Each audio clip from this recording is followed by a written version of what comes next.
Good morning आप सभी को। अभी हम जो है बीटीएससी जेईई से रिलेटेड 20 क्वेश्चन लेके आए हैं। जो क्वेश्चन बहुत ही इम्पोर्टेंट है और बहुत ही जो है जो मोस्ट इम्पोर्टेंट टॉपिक्स है उससे उठाया गया है और लगभग सभी पूरे सिलेबस के हर पार्ट्स को जो है इसमें इंक्लूड किया गया है। तो आई होप कि 10 मिनट में देखते हैं इस 20 क्वेश्चन को। आप लोगों को हमें जहाँ तक उम्मीद है कि फ़ायदा होगा और ऐसे ही क्वेश्चन आपको एग्ज़ाम में आएंगे। और हम इसी प्रकार से जो टेस्ट सीरीज चला रहे हैं उस टेस्ट सीरीज में भी जो है ऐसे ही क्वेश्चन डेली प्रैक्टिस करा रहे हैं। और मेरे टेस्ट सीरीज का एक खासियत ये है कि हम 30 क्वेश्चन का डेली जो है एनालिसिस भी कराते हैं। टेस्ट भी दिलवाते हैं बच्चे को, उसको 24 आवर के अंदर देना रहता है। और साथ ही क्या होता है कि उसमें जो डाउट होते हैं बच्चे वो डायरेक्ट हमसे कांटेक्ट करके उस पे मतलब जो है डिस्कशन भी करते हैं। डिस्कशन से होता क्या है कि जैसे उसको एक क्लासरूम के जैसा माहौल मिलता है और उसकी जो है तैयारी अच्छी होती है। बहुत सारे लड़कों ने ज्वाइन किया है जो बहुत ही अच्छे इंजॉय के साथ प्रिपरेशन कर रहे हैं। आई होप कि आप लोग भी इस क्लास को देखेंगे तो मुझे उम्मीद है कि क्वेश्चन समझ में आएगा और आप में एक कॉन्फिडेंस जगेगा कि इस प्रकार से हमें भी मतलब सिलेक्शन हो सकता है। ठीक है, आप लोगों को पता है कि 1,30,000 35,000 जो है एप्लीकेशंस गिरे हैं, उसमें 2653 या 58 कुछ सीट है। ठीक है, उस सीट में आपको आना है तो मेहनत तो करना पड़ेगा। जितना जी जान लगा सकते हैं लगा दीजिए, ये लास्ट चांस है, फिर कब आएगा नहीं पता। इसलिए डिप्लोमा के जितने भी स्टूडेंट हैं उसके लिए एक गोल्डन अपॉर्चुनिटी है। चाहे जहाँ भी हो जैसे भी हो आप अपने प्रिपरेशन को बनाए रखिए और एक टेस्ट ज़रूर लगाइए। ठीक है, मेरे यहाँ भी टेस्ट सीरीज चल रहा है और आप अगर हमारे टेस्ट सीरीज में ज्वाइन करना चाहते हैं तो मेरे इसमें क्या कहते हैं चैनल पे बहुत सारे वीडियोज है जहाँ पर किस प्रकार से जो है ज्वाइन कर सकते हैं वो भी कर सकते हैं। ठीक है, तो आगे हम लोग देखते हैं कि पहला क्वेश्चन है जो टॉपिक किससे रिलेटेड है, सर्वे से रिलेटेड है। ठीक है, टॉपिक जो है किससे रिलेटेड है, सर्वे से है। ठीक है, कहता है कि रिप्रेजेंटेटिव फ्रैक्शन 1:, मतलब 1/2500 दिया हुआ है, मीन्स दैट स्केल क्या हो सकता है इसका जो है। ठीक है ना, इसका स्केल तो मान लेते हैं यहाँ 2500 दिया हुआ है, कहीं कहीं मतलब जो है एक 10,000 दे देता है। ठीक है, 10,000 दे देता है। ठीक, 10,000 दे देता है। तो इसको हम लोग क्या करेंगे कि कैसे ये कर सकते हैं। ठीक है, तो वो जो होता है ऊपर भी हम लोग इसमें क्या देखेंगे कि जो न्यूमरेटर 1 है, ठीक है, इसको भी हम लोग सेंटीमीटर मान के चलेंगे। ठीक है, और नीचे वाला भी जो है क्या मान के चलेंगे, सेंटीमीटर मान के चलेंगे। ठीक है, तो 1 सेंटीमीटर और यहाँ पर 2500 सेंटीमीटर है। ठीक है, 2500 सेंटीमीटर है। तो 1 सेंटीमीटर 2500 सेंटीमीटर, और इसको अगर मीटर में चेंज करना चाहे ये वाला पार्ट को तो 100 से डिवाइड करना पड़ेगा, क्योंकि 100 सेंटीमीटर बराबर 1 मीटर होता है। तो यहाँ मीटर में 25 मीटर बच जाएगा और ऊपर सेंटीमीटर 1 सेंटीमीटर ही रह जाएगा। तो इसीलिए ये ऑप्शन बी जो है करेक्ट होगा। 1 सेंटीमीटर डिवाइड मतलब बराबर जो है कितना, 25 मीटर के बीच जो है माना गया है। ठीक है, यहाँ पर भी उसी तरीके से ये एग्जाम्पल जो है लिया गया है। अब अगर हम लोग देखें तो आप लोग इसका बता सकते हैं। जैसे इसको देखेंगे कि 3500 मान लेते हैं किसी का दिया हुआ है। ठीक है, 3500 जो है 3500 दिया हुआ है। तो ये बताइए कि 3500 दिया हुआ है तो ये तीनों जीरो खत्म हो जाएगा तो बचेगा कितना, 1:35। सर दिक्कत तो कर रहा है,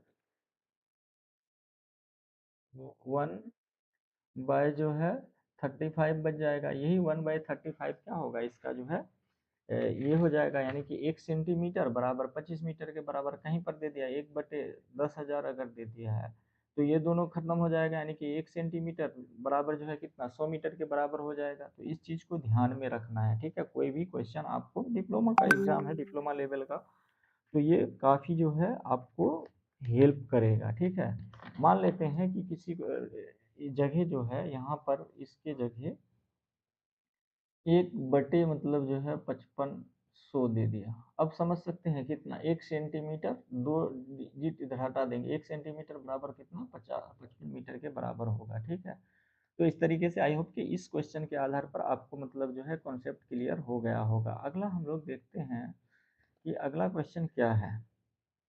तो अगला क्वेश्चन जो है हम लोग का,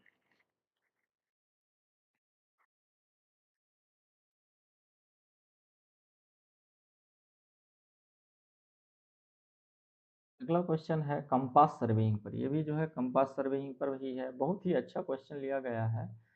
तो सबसे पहले है क्या कि देखिए, प्रिज्मेटिक कंपास के बारे में बताया जाता है। ठीक है, दो तरीके का कंपास होता है, आप लोगों को पता होगा। दो तरीके का कंपास होता है, एक प्रिज्मेटिक कंपास होता है, एक सर्वेयर कंपास होता है। ठीक है, सर्वेयर कंपास होता है। ठीक है, प्रिज्मेटिक कंपास और एक सर्वेयर कंपास होते हैं। कहता है the graduated ring in degree जो है जीरो से कितना होता है, 360 डिग्री के बीच, and then zero is placed at. अब जीरो कहाँ पर जो है, इस तरीके से रिंग बना हुआ रहता है, इस तरीके से जो है, इस तरीके से रिंग बना हुआ रहता है। तो ये रिंग में मतलब ये नॉर्थ दिखाता है और ये साउथ, और ये जो है ईस्ट और ये वेस्ट।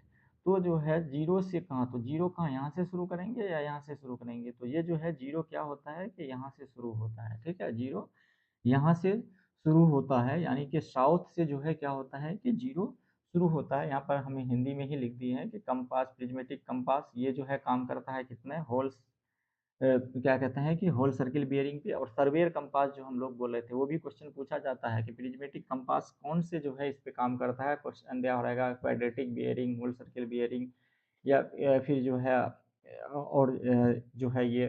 तो यहाँ पर जो है प्रिज्मेटिक कंपास वर्क करता है किस पे, तो होल सर्किल बियरिंग पे, होल सर्किल बियरिंग पे। और सर्वेयर कंपास किस पे करता है, तो वो जो है कार्य करता है क्वाड्रेंटल बियरिंग पे। ठीक है, यानी कि जो है, तो वो ध्यान में रखना है। ठीक है, तो इसका जीरो कहाँ से शुरू होगा, यानी कि जो है साउथ से जो है जीरो शुरू होगा। ठीक है, जीरो कहाँ से शुरू होगा, साउथ से शुरू होगा।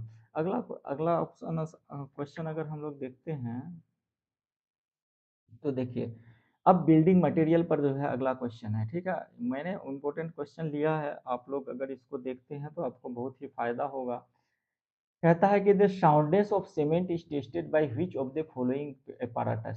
साउंडनेस ऑफ सीमेंट जो है किससे मतलब जो है मेजर किया जाता है। देखो, साउंड जो है एक लाइम के वजह से आता है सीमेंट में, और दूसरा जो है क्या होता है कि मैग्नीशिया के वजह से जो है आता है। ठीक है, साउंडनेस दो चीज के वजह से आता है, लाइम के वजह से और मैग्नीशिया के वजह से। तो यहाँ कहता है कि the soundness of cement is tested by the which of the apparatus. तो लाइम के वजह से जो आता है वो क्या है कि ली चैटेलियर एपराटस के द्वारा आता है। ठीक है, ली चैटेलियर एपराटस के द्वारा आता है क्या, लाइम। अब देखो, कहोगे कि ये क्वेश्चन में तो लाइम लिखा ही नहीं है, तो अब दूसरा क्या हो सकता है, मैग्नीशिया की वजह से भी तो हो सकता था। तो मैग्नीशिया के वजह से जो मतलब होता है वो ऑटोक्लेव से मेजर करते हैं। तो इसमें ऑटोक्लेव कहीं ऑप्शन दिया ही नहीं है, तो यहाँ आपका जो है ली चैटेलियर क्या हो जाएगा कि आंसर हो जाएगा। लेकिन अगर यहीं पर बोल देता कि soundness of cement is tested by which of the apparatus if sound is comes due to, क्या कहते हैं कि मैग्नीशिया, उस केस में जो है यहाँ पर ऑटोक्लेव भी दिया हुआ रहता। दोनों के वजह से जो है साउंडनेस ऑफ सीमेंट मेजर किया जाता है, एक लीचेटेलियर एपरेटस की वजह से और एक ऑटोक्लेव की वजह से। ठीक है, ए एम याद रखो, ए एम ट्रिक्स में याद रख सकते हैं हम लोग, ए एम। ठीक है, मैग्नीशिया की वजह से जो साउंडनेस आता है वो हम लोग क्या करते हैं कि ऑटोक्लेव की वजह से होता है। और एल एल याद रखो, यानी कि लाइम की वजह से जो साउंडनेस आता है वो क्या होता है कि जो है ली चैटेलियर एपरेटस के थ्रू हम लोग मेजर करते हैं। तो याद रहेगा ये दोनों ट्रिक कि आपको मतलब एल एल लाइम के वजह से ली चैटेलियर, और ए एम यानी कि जो है ए एम पी एम आप तो जानते ही हैं। तो ए एम जो होगा वो होगा क्या कि ऑटोक्लेव मैग्नीशिया की वजह से जो है ये होता है। ठीक है, अगला हम लोग क्वेश्चन अगर देखते हैं इस पे, अगला क्वेश्चन देखिए, चौथा नंबर क्वेश्चन है कंक्रीट पर ही बेस्ड है। चौथा नंबर क्वेश्चन भी जो है क्या है, कंक्रीट पर ही बेस्ड है। अब देखिए, सबसे पहले हम लोगों ने इसके पहले वाला क्वेश्चन जो देखा उसके बाद देखिए, कहता है which Bogue's compound is responsible for the earlier strength of the cement within 24 hours. ये तो याद रखना है, रट करके जाना है आपको कि 24 आवर्स के विद इन मतलब जो है ये C3S मतलब जो है ट्राई कैल्शियम सिलिकेट क्या करता है कि काम करता है, ठीक है। हाइड्रेटेड हेयर एंड जो है कहते हैं कि शुरुआती स्ट्रेंथ में कितना होता है 1.1 से 7 दिन तक के लिए होता है। हमें हिंदी में लिखा, बहुत सारा स्टूडेंट मतलब जो है हिंदी के लिए बातें कर रहा था, ठीक है। और C2S बाद में जो है क्या होता है कि अल्टीमेट स्ट्रेंथ देता है, यानी कि जो है अल्टीमेट स्ट्रेंथ के लिए जो रिस्पॉन्सिबल होगा, जो इनिशियल स्ट्रेंथ C3S के वजह से आता है, अल्टीमेट स्ट्रेंथ के लिए जो है C2S, ठीक है। ये क्वेश्चन पूछा जाता है, ठीक है, ध्यान रखना है, ठीक। जिस तरीके से हमने बोला कि एल और एल याद रखना है। एल मतलब क्या कि लाइन के वजह से जो साउंडनेस होगा उसका मेजरमेंट हम लोग करेंगे किससे, तो ली चैटेलियर एपरेटस से। और अगर हमारा जो है क्या कहते हैं कि ऑटोक्लेव से, यानी कि एम याद रखना है, मैग्नीशिया के वजह से जो हमारा मतलब जो है क्या होगा कि साउंडनेस आएगा, उसको ऑटोक्लेव से मेजर करेंगे। उसी तरीके से इसमें भी जो है याद रखना है कि अल्टीमेट स्ट्रेंथ C2S के वजह से और इनिशियल जो है स्ट्रेंथ किसके वजह से आता है, तो ये जो है आता है C3S के वजह से, ठीक है। मैं होप कि आप लोगों को जो है, आप लोगों को समझ में आ रहा होगा कि क्वेश्चन किस तरीके से पूछा जा सकता है, ठीक है। क्वेश्चन किस रूप से पूछा जा सकता है। अगला क्वेश्चन देखिए, यहाँ पर है हमारा अगला क्वेश्चन कंक्रीट टेक्नोलॉजी पे ही है। कहता है if the slump of the concrete mix is 60 mm, तो उस केस में its workability is classified as, यानी कि जो है दिया हुआ रहता है कि स्टैंडर्ड रूल है 25 से 50 mm के बीच तो लो वर्केबिलिटी, और अगर जो है 50 से 100 mm के बीच होता है तो मीडियम वर्केबिलिटी, और जो है क्या कहता है 100 से 150 mm के बीच होता है अगर क्या कहते हैं कि सलम, तो उस समय जो है हाई वर्केबिलिटी। हमारा दिया है 60, यानी कि जो है 50 से 100 के बीच आता है, इसलिए जो है मीडियम वर्केबिलिटी इसका जो है आंसर होगा। इसको याद रखना है, ठीक है, सब क्वेश्चन को याद रखना है बहुत अच्छे से, ऐसे ही क्वेश्चन आपको पीछे जाएंगे, ठीक है। अगला क्वेश्चन हम लोग देखते हैं। अगला क्वेश्चन छठा नंबर क्वेश्चन है। कहता है कि the minimum grade of concrete required for RCC work under moderate exposure condition. Moderate exposure condition में हम लोगों को मिनिमम ग्रेड ऑफ कंक्रीट कौन सा चाहिए, M15, M20, M25 या M30। तो M25 जो है क्या मिनिमम जो है ग्रेड ऑफ कंक्रीट का रिक्वायरमेंट होता है किसमें, तो आरसीसी वर्क जब हम लोग करते हैं किसमें, तो अंडर मॉडरेट एक्सपोजर कंडीशंस, ठीक है। यहाँ IS 456 यानी 456 के मुताबिक अगर हम लोग देखें तो मिनिमम ग्रेड ऑफ कंक्रीट जो माइल्ड के लिए होता है वो 20 होता है, ठीक है। यहाँ पर अगर माइल्ड के लिए पूछता तो हम 20 देते, मॉडरेट के लिए पूछा है तो 25, यानी कि 25 mm जो है हमारा आंसर हो जाएगा। और सीवियर कंडीशन के लिए जो हम लोग minimum grade of concrete use करते हैं वो कौन सा करते हैं, तो M30 यूज करते हैं, ठीक है, M30 यूज करते हैं। तो इस तरीके का ही क्वेश्चन आपको BTSC जेई में आएगा, कॉन्सेप्चुअल बेस्ड आएंगे और जो है डेटा बेस्ड आएंगे, कुछ कुछ न्यूमेरिकल्स भी जो है देगा, क्योंकि आजकल एग्जाम का स्टैंडर्ड थोड़ा हाई हो गया है। अब आप किस प्रकार से तैयारी करें कि आपका सिलेक्शन BTSC जेई में हो जाए। ये मत सोचिएगा कि मेरा हो जाएगा, बहुत लोग कंपटीशन में हैं, हम टेस्ट सीरीज चला रहे हैं, हम देख रहे हैं, मेरे यहाँ कमोबेश 200-250 स्टूडेंट ज्वाइन किया हुआ है, उसमें देख रहे हैं कि जब हम काफ़ी स्टैंडर्ड क्वेश्चन भी सेट कर रहे हैं तो वो लड़के जो है 180 तक मार दे रहा है। इसका मतलब है कि तैयारी करने वाले बहुत है। तो आप भी आपके पास भी अभी वक्त है, टाइम है, आप भी जो है तैयारी करना शुरू कर दीजिए। जब तक तैयारी नहीं करेंगे अच्छे से एग्जाम में जो है क्वेश्चन बनेगा नहीं। आपको पता है कि नेगेटिव मार्किंग भी है, आपका नेगेटिव मार्किंग कम कैसे होगा, यानी कि नेगेटिव क्वेश्चन कम कैसे होगा, तो आप डेली टेस्ट लगाएंगे, क्वेश्चन बनाएंगे, तब आप में कॉन्फिडेंस। हाँ, शुरुआत में जब आप पढ़ाई स्टार्ट करेंगे तो समझ में नहीं आएगा, तो ये कह करके मत छोड़ देना कि हमसे नहीं होगा।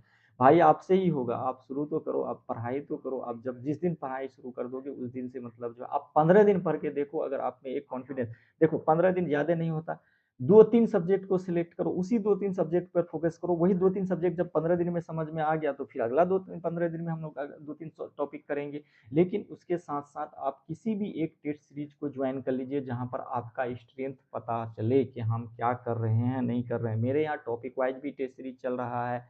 मेरे यहाँ जो है क्या कहते हैं कि फुल लेंथ टेस्ट सीरीज भी चलता है, और मेरे यहाँ सबसे बड़ी खासियत टेस्ट सीरीज का ये है कि मेरे यहाँ डेली जो है 30 क्वेश्चन का टेस्ट होता है, लेकिन संडे के दिन फुल लेंथ टेस्ट होता है। अगर हमारे यहाँ टेस्ट सीरीज से ज्वाइन करना चाहते हैं तो हमारे यूट्यूब चैनल पे बहुत सारे वीडियोस हैं जहाँ पर कांटेक्ट करने का जो है नंबर दिया हुआ है, उस नंबर पर हमसे कांटेक्ट कीजिए और आप जो है ज्वाइन कीजिए। आप डेफिनेटली 1 महीना अगर मेरे साथ रह गए, हम हर दिन क्लास भी लेते हैं, जो क्वेश्चन देते हैं उसका डिस्कशन भी करते हैं, वो आपको बेनिफिट करेगा। ठीक है, आगे देखते हैं हम लोग अगला क्वेश्चन क्या है कि आरसीसी स्ट्रक्चर पर दिया हुआ है। ये बहुत मोस्ट इंपॉर्टेंट क्वेश्चन है। ठीक है, बहुत ही जो है इंपॉर्टेंट क्वेश्चन, अगर देखोगे तो ये बहुत ही इंपॉर्टेंट क्वेश्चन है। क्या कहता है कि minimum the maximum area of tension reinforcement, maximum area of tension reinforcement की बात हो रही है कहाँ पर, beam shall not be exceeded, beam में जो है एक्सीड नहीं करना चाहिए। तो ये 0.4% of b into D gross dimensional area होता है। ठीक है, 0.4% है। 4% को ही जो हम लोग जब 100 से डिवाइड करेंगे परसेंटेज को, तो वहां पर 0.04 हो जाएगा। तो ये याद रखना, इसको जो है ये सब चीज को रट के जाना है। कुछ जैसे ए बी सी डी था, ए बी आप जो पढ़े थे तो इसमें क्वेश्चन किए थे कि ये कैसे आया, वैसे ही जो है ये सब चीज क्या है, ये डेटा बेस्ड है, जो है आईएस कोड की चीजें हैं, ये आपको याद रख के जाना है। ठीक है, यहाँ पर जो है क्या कहते हैं मैक्सिमम टेंशन रेनफोर्समेंट की बात हो रही है, अगर यहाँ पर मिनिमम की अगर बात हो जाता तो ये आंसर हो जाता। ठीक है, तो दोनों ऑप्शंस भी यहाँ पर प्रेजेंट है। ठीक है, आप अगर अच्छे से तैयारी करके नहीं जाएंगे तो आपको वहाँ पर जो है गलती होने की संभावना भी है, और ऐसे छोटे छोटे क्वेश्चन की वजह से भी आपका सिलेक्शन। अच्छा, ये बहुत अच्छा जो है क्वेश्चन है। कहता है कि कैंटिलीवर बीम है जिसकी स्पेन जो है 4 मीटर है। स्पेन आप जानते हैं जो दो कॉलम के बीच की जो दूरी होती है उसको हम लोग जो है स्पेन कहते हैं, इसी को लेंथ एल से डिफाइन करते हैं। कहता है span the basic values of the span to effective depth, span to effective depth मतलब की बात हो रही है, ये इफेक्टिव बात। तो अगर जो है डी डी बाई टू की बात करें तो हम लोग इफेक्टिव डेप्थ की अगर बात करें तो इन दोनों का रेशियो कितना होना चाहिए, तो एक के लिए होता है 7, एक के लिए होता है 20 और एक के लिए होता है 26। ठीक है, यहाँ पर कैंटिलीवर के लिए होता है 20 और ये होता है सिंपली सपोर्टेड बीम जो है बीम के लिए, और यहाँ स्पेन के लिए, और ये जो होता है कंटिन्यूस सेक्शन के लिए, कंटिन्यूस बीम के लिए। ठीक है, तो हमको यहाँ पूछा जा रहा है कैंटिलीवर बीम की, कैंटिलीवर बीम की कितना, तो 4 मीटर अप टू 10 मीटर, यानी कि अप टू 10 मीटर तक स्पेन, यानी कि 9 मीटर भी अगर होता और वो कैंटिलीवर है तो वैल्यू 7 ही होगा। 8 मीटर भी अगर होता तो अगर वो कैंटिलीवर है तो वैल्यू 7 ही होगा। लेकिन 10 से जब एक्सीड कर जाएंगे तो उसके लिए फॉर्मूला अलग होता है सबके लिए। ये 10 अप टू 10 मीटर लेंथ तक का जो है वॉल के लिए है। ठीक है, तो ये तीनों पॉइंट को आपको याद रखना है। ये वैल्यू के लिए ये जो है आईएस कोड की चीजें हैं, एबीसीडी की तरह आपको याद रखना है। एबीसीडी ये नहीं कहते एबीसीडी कहाँ से आया, ए कैसे, इस तरीके से क्यों लिखते हैं, वो भाई आपको ए जैसे सिखाया गया था वैसे ही यहाँ पर भी जो है ये आईएस कोड की ये चीजें हैं, आपको याद रखना है। ऐसे ही क्वेश्चन पूछे जाएंगे।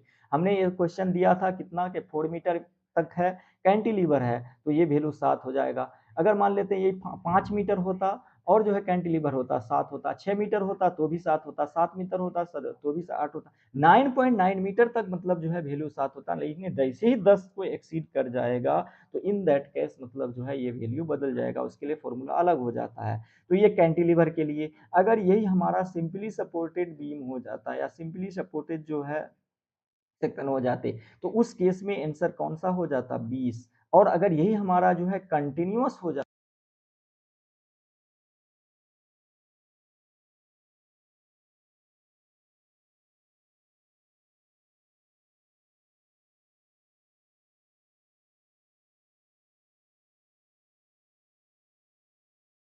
तो हिंदी में भी जो है दिया हुआ है। अब यहाँ पर देखिए कि माइक डिस्चार्ज, तो यहाँ पर देखिए यहाँ 10 मीटर स्पेन तक कैंटिलीवर के लिए 7 और जो है सिंपली सपोर्टेड बीम के लिए जो है 20 और कंटिन्यूस के लिए कितना, तो 36। ये याद रखना है आपको, ठीक है। आज मैंने जो भी क्वेश्चन 20 क्वेश्चन सेलेक्ट किया है, ये 20 क्वेश्चन में मतलब क्या है कि सभी क्वेश्चन जो है आपका डेटा बेस्ड है, याद रखना है। और आप लिख के लीजिए, इस 20 क्वेश्चन में एक क्वेश्चन जो है या दो क्वेश्चन आपके बीटीएससी जेई के एग्जाम में दिखेगा आपको। ऐसा अगर नहीं होता है, क्योंकि इसमें मैंने बहुत सारा कॉन्सेप्ट के साथ मतलब जो है किया है, ठीक है। एक क्वेश्चन में यहीं पर 3 क्वेश्चन हो रहा है इस क्वेश्चन के साथ साथ, ठीक है। तो आप मेरे टेस्ट सीरीज से जुड़िए, आपको फायदा होगा। और अच्छा से तैयारी हम डेली जो है ग्रुप पे डाल भी रहे हैं। टेस्ट सीरीज जो है बच्चे काफी इंजॉय भी कर रहा है ज्वाइन करके। अब यहाँ पर कहता है simply supported beam of Spain L carries to the over entire span of the जो है मैक्सिमम बेंडिंग मोमेंट कहाँ होगा, सिंपली सपोर्टेड बीम है, ठीक है। सिंपली सपोर्टेड बीम है यहाँ पर से, यहाँ पर जैसे सिंपली सपोर्टेड यहाँ रखना है यूडीएल।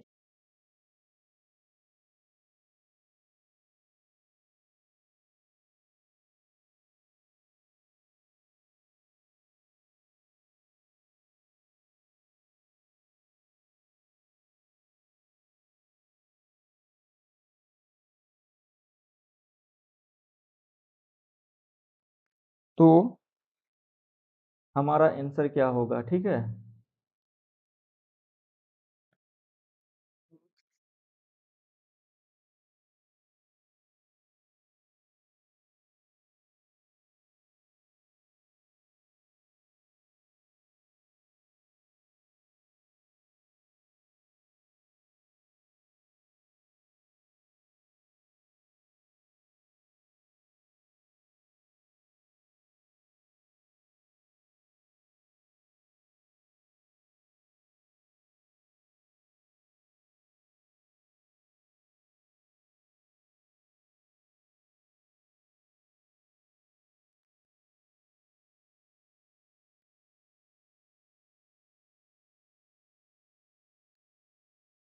अभी का सेशन हम यहीं पर बंद करते हैं, क्योंकि माइक डिस्चार्ज हो गया है, लाइट भी नहीं है इधर। हमारे इधर अभी काफ़ी आंधी तूफान चल रही है, बारिश सुबह से हो रहा है।